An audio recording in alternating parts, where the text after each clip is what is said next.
Big red button. Oh, Big yeah. red button, that's correct. Is that Famous last word. second? Yep. Okay. Most experts seem to think that communication is about 80 to 90% nonverbal.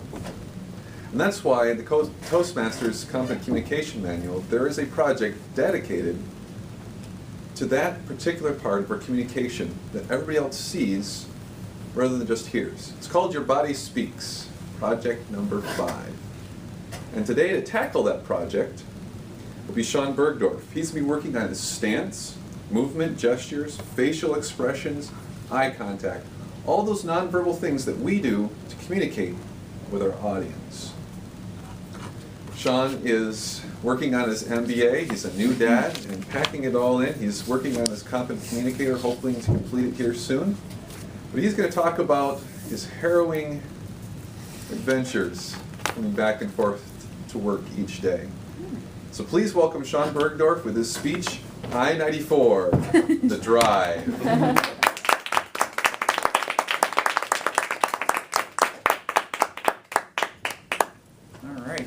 Well, how many people here actually do a commute from Jackson to Ann Arbor? Anybody else? No? So it's just me. Well, Tom will get the luxury of doing this commute when he starts school at U of M. So it is a roughly 40-minute drive one way, and doing it 2 times a day, it's you get a lot of time just to think and collect your thoughts. So I thought about it when I was preparing this speech, and I was like, there's quite a bit of things that I notice when I go and drive along this highway every day. And so, particularly today, I'm going to talk about 4 different experiences that I've had over the past 6 years doing this commute. The first, which I'll just start it right off with, 94 kind of wraps around the south side of Ann Arbor. And in the morning, I get on at the State Street exit, for those of you that are familiar with the area, but get on there, and so maybe a couple miles onto the highway this day, I noticed that this guy comes up behind me and was just tailgating me. And there's been tailgaters before, and I'm not too thrilled when I see a tailgater. But this tailgater, again, was following me, and I was trying to pass a few semis. And so when I got to an open lane, I decided to get back over into the right-hand side and let this guy pass. And right as I do that, out of nowhere, a deer jumps right over my hood into that lane, to the left lane, and this guy's speeding up, nails it, bam, just his front, headlight there pretty much dented in. And so I was thinking, well, he was speeding up to pass me, but now he's slowing down. Maybe that's karma. Not that I didn't want him to be hurt or anything, but it was it was one of those situations. So he pulls over and it looks like he's fine. So anyways, that was one memorable experience that I had. And continuing on every day, I do drive and I see a lot of police. So I do feel like there's a lot of safety-related things that go on with this drive that you got to be aware of. And I feel quite safe with all the police that are on the road, but on the other hand, it's kind of to me they incite an unsafe action by all the other drivers. And this is partially due to the new law that went into place where police, when a police has somebody pulled over, you need to merge into the other lane to, avoid being right in the direct lane next to them. And so when cars are doing that on a rush hour time frame, they end up slowing down, braking, and so the combination of that plus the gawking traffic, gets it really slow. So you got to be very aware of your upcoming encounters with police officers. So it may not be a direct encounter for you, but the encounter is a safety issue, and you always have to be cognizant of that. So the other day, actually, this happened, and it's usually just somebody pulled over. And I'll admit, I don't like to gawk, but if I get down to that speed, you might as well gawk. Everybody else is already there. So, and I'd say probably once a week, there's always somebody off to the side handcuffed. It just makes me wonder, how are there so many people on the road that just have to be handcuffed? And how do the police choose to pull that vehicle over where there's somebody that needs to be like, it's just, every time I've ever been pulled over, which hasn't been on this drive, surprisingly, for 6 years. Surprisingly. I've always just had a, oh, here's a speeding ticket, if it is a speeding ticket, and they don't even get me out of my car. So it's a confusing thing that I've noticed on 94. But the other experience that I've regularly dealt with is construction. And 94 just seems like there's always one project after another, if not more than one project, every year. And the last few years, there's been a major project particularly that was repaving, I think, a portion of the road here in Jackson County up to the border. It was maybe 3 or 4 miles or so. And they did it the first year they started.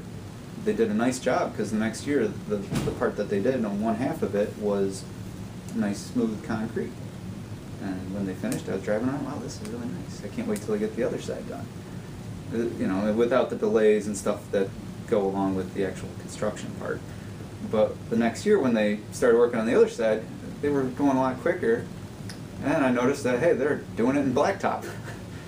Made me think, well, as an observant driver here, they must have ran out of money or started losing funds. Or just slapping it together. So that was kind of an interesting thing that I noticed as I'm driving along here. And so that's the construction aspect, which right now they look like they're doing some safety things, which is good, because again, this drive here, I'm glad that it is trying to be as safe as possible. All these things you have to be aware of. So they're doing these safety wires now. You guys have probably seen these, but it seems to be the new thing that they've been putting up everywhere. So that's the newest construction. Now, going on to my last experience that I would like to discuss is another accident-related experience, and this happens to be on the end of my drive, and it all seems to be happening around Ann Arbor area. So I don't know if it's just more traffic, and actually there is more traffic that does occur around Ann Arbor.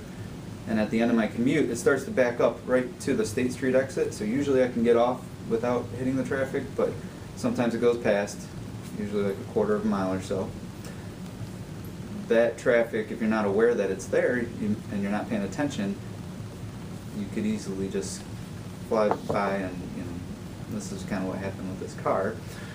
I was pulling over to the side to slow down to the right hand side and get off eventually, and this guy I saw him coming up, just flying by, ends up going fast. I'm like, he should start putting the brakes on now. If he doesn't, I don't know what's going to happen here, but I'm watching it unfold maybe 100 meters in front of me.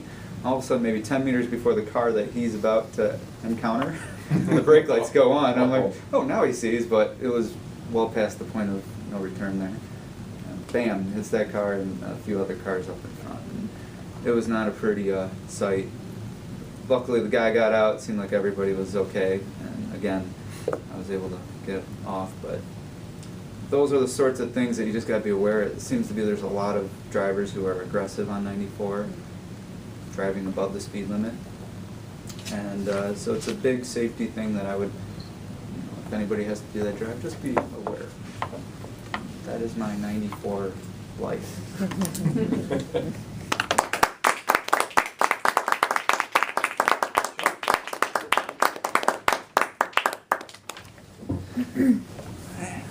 I do a lot of driving up and down. Oh, by the way, Jesse, there you are. Give me 1 minute on the clock, please, while everybody fills out their evaluations. I do a lot of driving on 127, and I find that it's much easier to go north and south than it is east and west. The amount of truck traffic seems to be a lot less. Not near as many cars as far as, I've done it for going to the Public Service Commission and stuff. Yeah, but I always wonder, if they ever put that third lane on 94, would it make a difference? That's my thought, too. Because it seems like people will sit in the middle lane though, and now you've got traffic trying to split on both sides, and you have slow people coming in and out and fast people. I feel like on 94 you'd have that slow lane would be nothing but trucks. The whole lane. Oh, yeah, and then you'd have people who want to go the speed limit in their car in the middle lane, and then you have people like me who want to go really fast. Somebody told me that the master plan is to make it 3 lanes from Jackson to Ann Arbor. That would be nice. Which is probably why they're redoing all the bridges to make them wide enough. We've got that one really tight one. Right 10 under miles from 27. here? Oh my god. It freaks me out every time I go under it. That bridge? Yeah, I think I know what you're talking about.